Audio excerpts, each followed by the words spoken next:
Most people assume that the feeling of being abandoned by God is a sign that something has gone wrong, especially with their faith.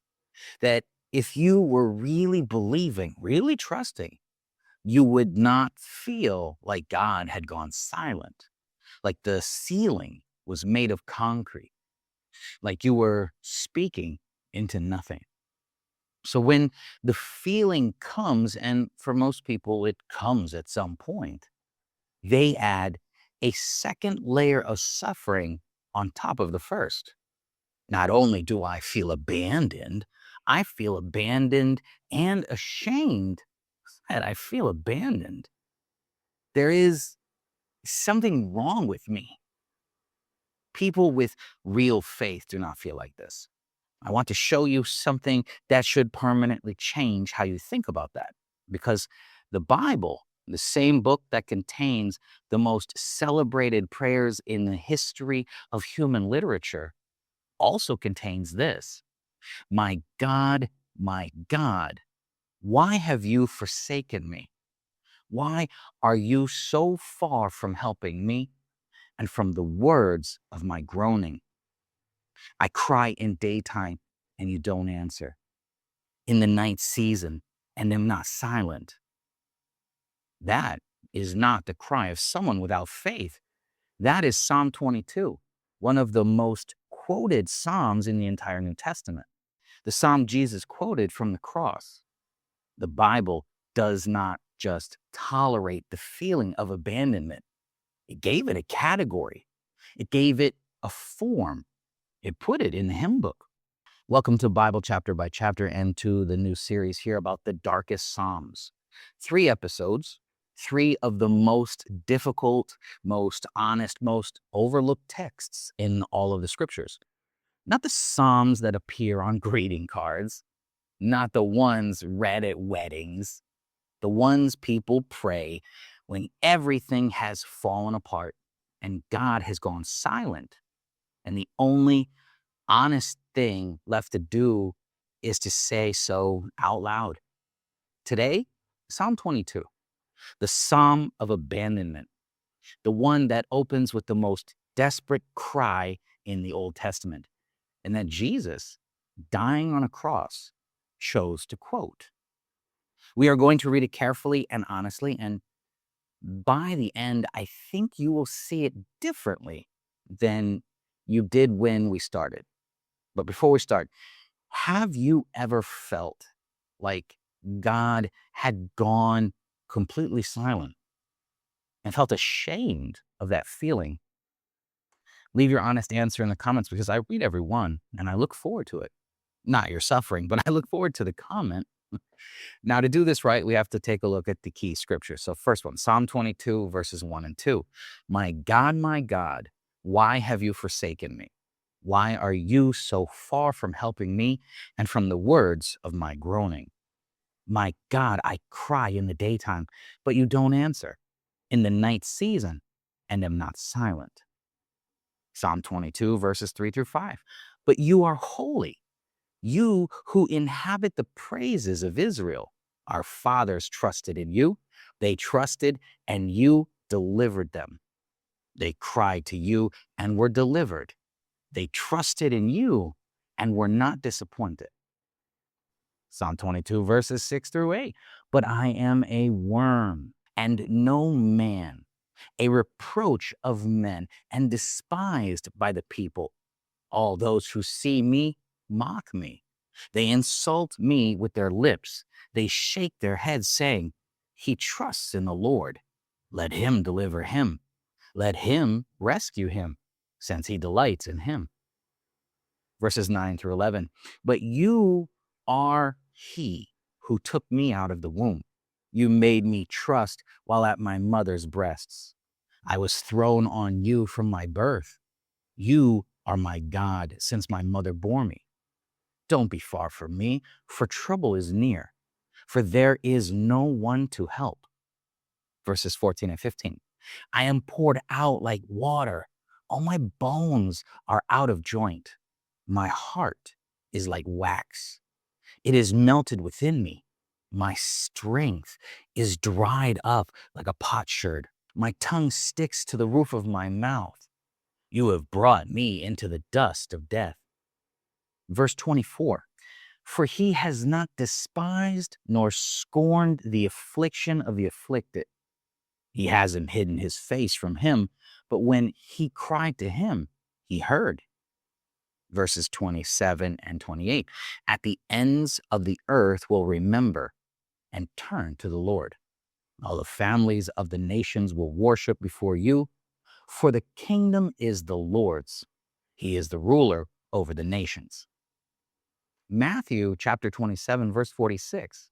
About the ninth hour, Jesus cried with a loud voice, saying, Eli, Eli, lema sabachthani. That is, my God, why have you forsaken me? Psalm 22 is the most quoted psalm in the New Testament. More than Psalm 23, more than Psalm 51, more than any of the other psalms that tend to appear in devotional books and on the walls of churches.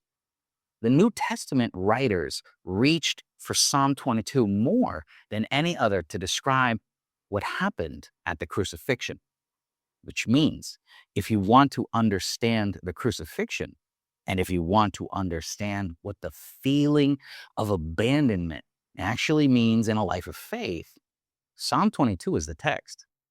Let's take a look at the structure of the psalm.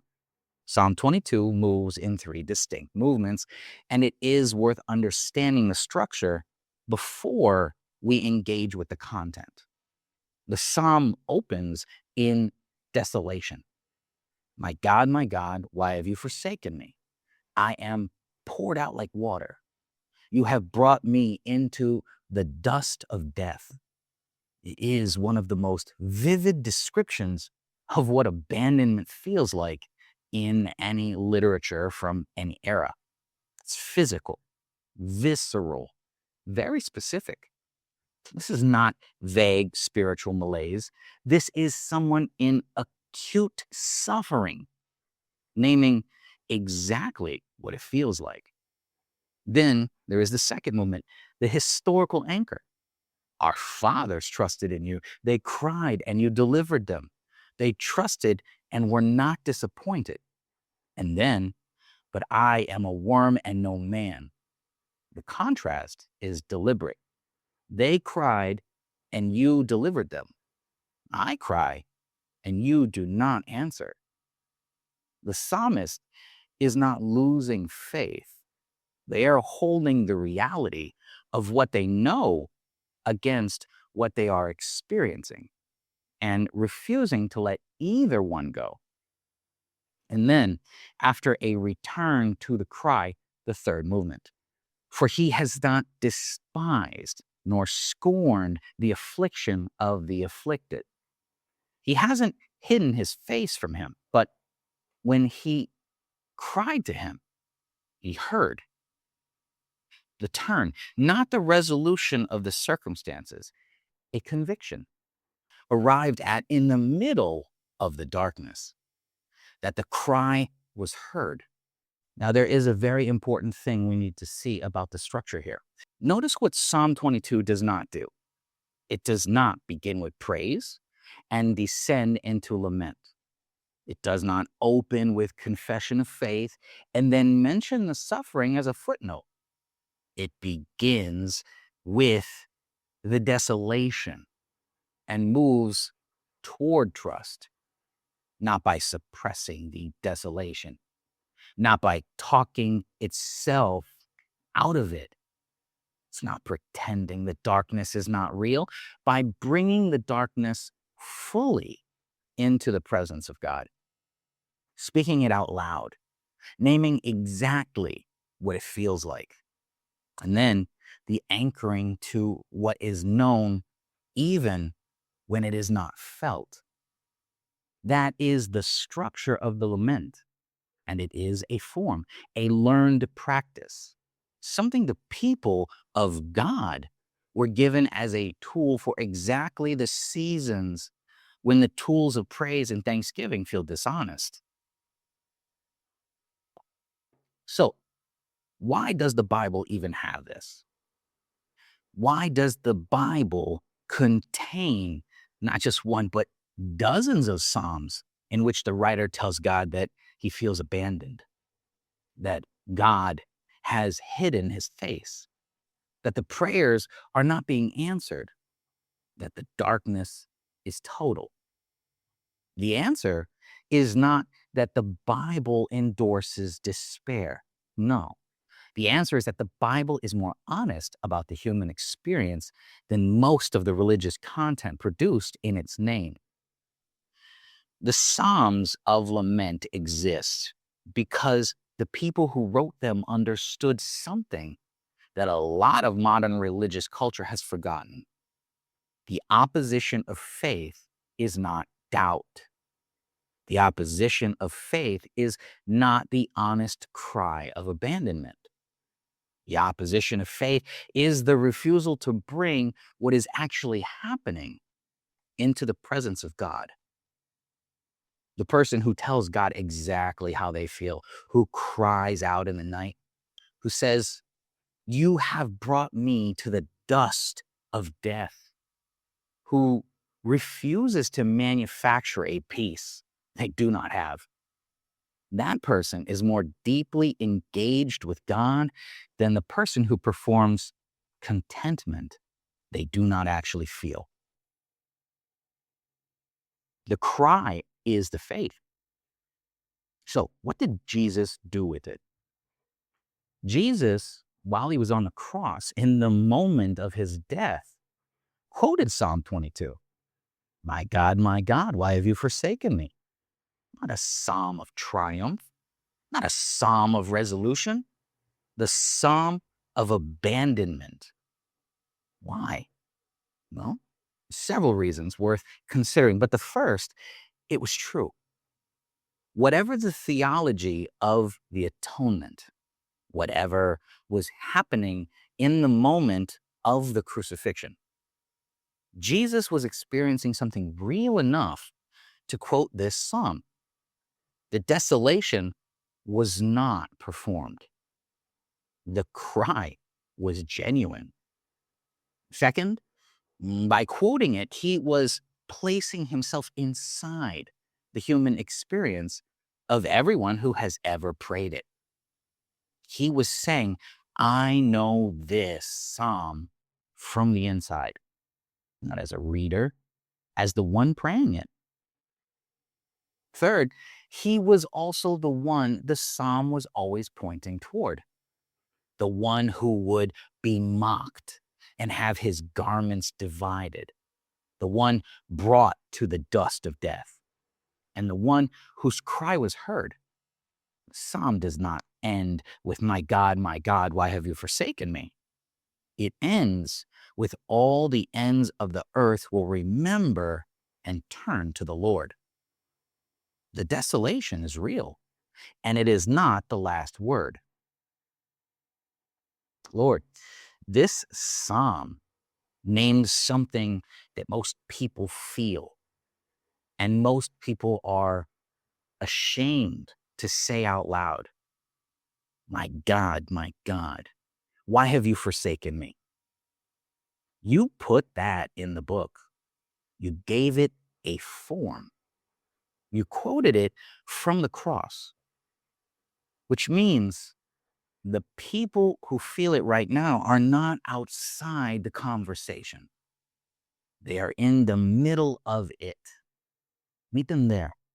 Not with answers necessarily, with the same thing the psalm arrived at, the conviction that the cry was heard. Amen. The detail I want to leave you with before part two, which is obviously next, is the one that takes the longest to absorb.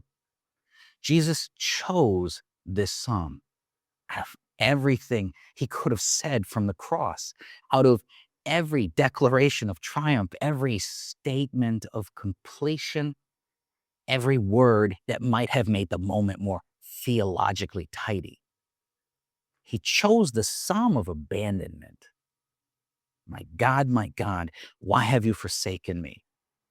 He chose the cry that most people are ashamed to pray, which means the cry is not outside the faith. It is inside it, deep inside it, at the very center of the most important moment in the history of the world. The feeling of God's absence is not evidence that God is absent. It is evidence that you are human, that you are in a real place, and that the God of the Bible knows that place from the inside. Part 2 goes somewhere even darker. Psalm 88 is the only psalm in the Bible with no resolution, no turn at the end, no, but I will praise you, just darkness. The question it raises is one of the most important in any serious engagement with faith and suffering. Why would God include a prayer that ends without an answer? Come back for part 2.